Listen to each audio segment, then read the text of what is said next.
Hi friends, welcome to Varalakshmi Podarillu. అందరూ ఆరోగ్యంగా ఆనందంగా జీవించాలని మనస్ఫూర్తిగా కోరుకుంటున్నాను. ఇది చూడండి, క్యాబేజీ పెసరపప్పు ఫ్రై. ఈ పెసరపప్పు క్యాబేజీ ఫ్రై వచ్చేసి అన్నంలోకి, చపాతీకి, పూరీకి, రొట్టెకి చాలా అద్భుతంగా ఉంటుంది. ఏ విధంగా చేసుకోవాలనేది మనం ఇప్పుడు వీడియోలోకి వెళ్ళిపోదాం రండి. చాలా నచ్చుతుంది. సైడ్ డిష్గా కూడా అద్భుతంగా ఉంటుంది.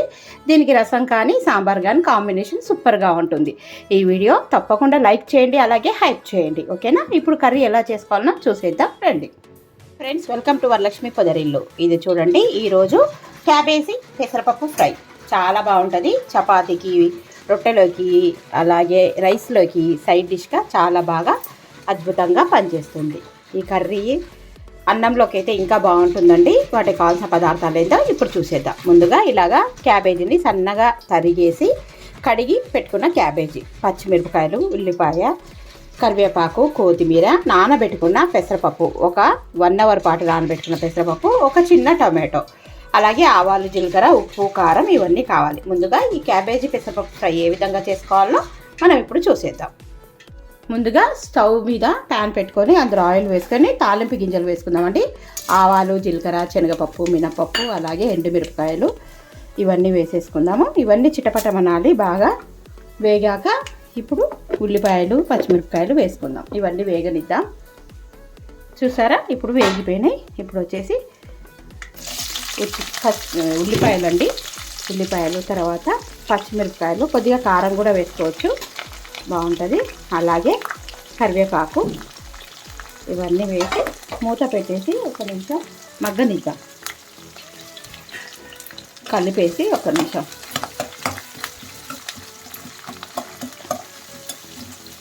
మూత పెట్టేసుకొని మగ్గనిద్దాం. ఇవన్నీ వేగిపోయినాయేమో చూద్దాం. వేడిగా ఉంది మూత. ఇంకా కొద్దిగా వేగాలి. ఇప్పుడు ఈ ఉల్లిపాయలు వేగక ముందుకే మనం నానబెట్టుకున్న పెసరపప్పు వేయించుకుందాం.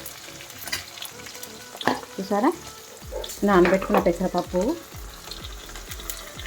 మొత్తం వేసి, అలాగే టొమాటోలు, ఒక టమాటా చాలు. మీకు ఎక్కువ పులుపు కావాలో, స్పైసీగా అంటే ఎక్కువ కూడా వేసుకోవచ్చు. ఇవన్నీ కలిపి వేయించుకుందాం. ఈ కొద్దిగా ఒక నిమిషం వేగిన తర్వాత అల్లం వెల్లుల్లి పేస్ట్, పసుపు వేసుకుందాం. కొద్దిగా మూత పెట్టి మగ్గనిద్దాం.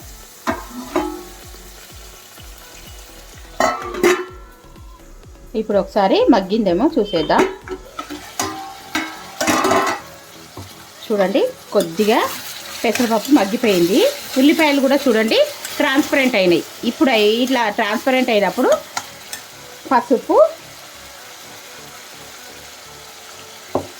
అలాగే అల్లం వెల్లుల్లి పేస్ట్, ఫ్రెష్గా దంచి పెట్టుకున్న అల్లం వెల్లుల్లి పేస్ట్ చాలా బాగుంటుంది.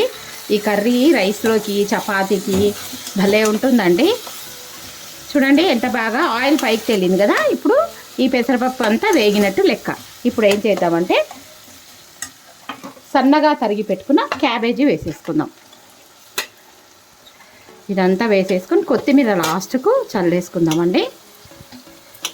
కలిపేసి మూత పెట్టేసుకుందాం. ఇంకా దీంతో పాటు మనము ఇంతకుముందు నానబెట్టుకున్న పెసరపప్పు ఇవన్నీ చక్కగా వేగిపోతాయి. అంతా కలిపేసుకుందాం. క్యాబేజీలో వాటర్తోనే ఇదంతా ఉడికేస్తుందండి, మగ్గిపోతుంది. అసలు క్యాబేజీ కూరలాగానే ఉండదు, ఉల్లిపాయ కూరలాగా భలే ఉంటుంది. పొడి కూర సైడ్ డిష్గా కూడా బాగుంటుంది. దీనికి తోడుగా సాంబార్ కానీ, రైస్ కానీ, రసం కానీ, రసము క్యాబేజీ బాగుంటుంది, సాంబారు క్యాబేజీ బాగుంటుంది. ఇలాగా మొత్తం కలిపేసుకొని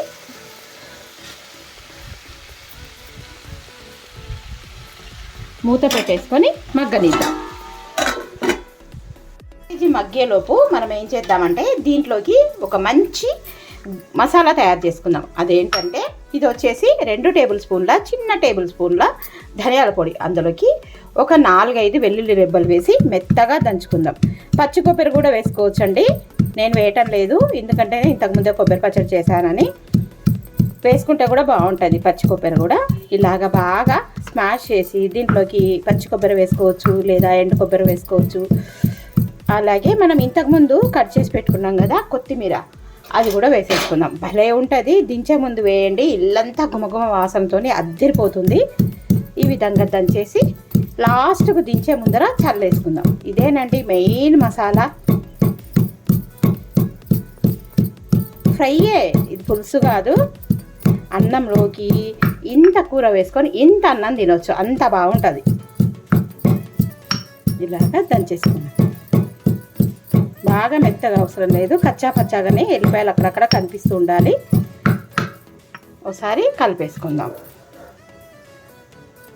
చూసారా, ఈ విధంగా ఈ మసాలాను వేసేసుకుందాం. ఇప్పుడు మసాలా రెడీ అయింది. ఒకసారి కర్రీ చూసేద్దాం ఎలా ఉందో. ఇప్పుడు కర్రీ ఏ విధంగా ఉందో చూసేద్దాం. వావ్, చూడండి వాటర్ అన్నీ ఇందులోకి వచ్చేసాయి. మనం క్యాబేజీలో ఉన్న వాటరు కడిగి వేసుకునేది దాంతోనే మగ్గుతుంది. కలిపేసుకుందాం ఎక్కడ మాడకుండా.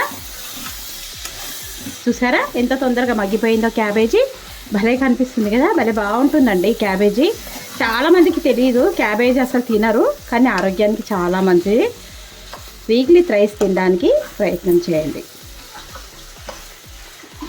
ఇంకా మనం సాల్ట్ కూడా వేసుకోలేదు. ఇప్పుడు కొద్దిగా మగ్గింది కదా, ఇప్పుడు వేసేసుకుందాం సాల్ట్.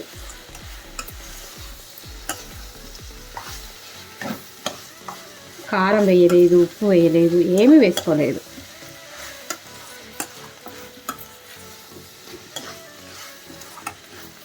ఇప్పుడు రుచికి తగినంత ఉప్పు కారం వేసేసుకుందాం. ఇప్పుడు చూడండి రుచికి తగినంత ఉప్పు వేసుకుందాము.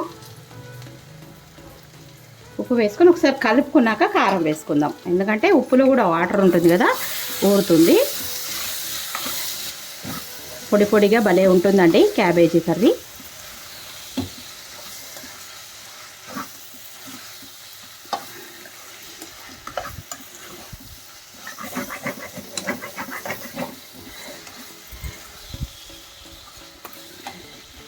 ఇప్పుడు కారం వేసుకుందాం. రుచికి తగినంత కారం వేసి కలిపేసుకుందాం. ఒకసారి కలిపేసుకుందాం.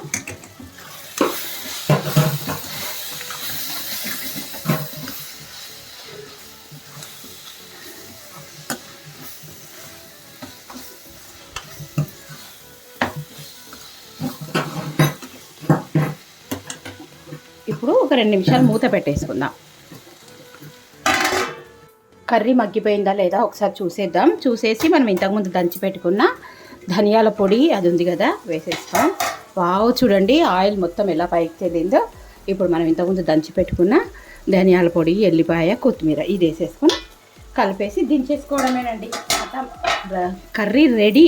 ఈ కర్రీ చపాతీకి, జొన్న రొట్టెకి, అన్నంలోకి భలే బాగుంటుందండి. ఒక్కసారి నేను చెప్పిన విధంగా ట్రై చేయండి, అస్సలు వదిలిపెట్టరు. ఈ మసాలా వేసినాక గుమగుమలాడిపోతుంది. చూసారా, ఒక్క చుక్క వాటర్ కూడా పోయలేదు. ఎంత చక్కగా మగ్గిపోయిందో, గుమగుమలాడిపోతుంది. ఎక్కడ కానీ క్యాబేజ్ అనేది లేకుండా చక్కగా మగ్గిపోయింది. ఓకేనా, ఇంకొక 2 నిమిషాలు మగ్గనిద్దాం. ఎందుకంటే ఇప్పుడు మనం ధనియాల పొడి అది వేసుకున్నాం కదా, అది మగ్గేంత వరకు మూత పెట్టుకొనిద్దాం.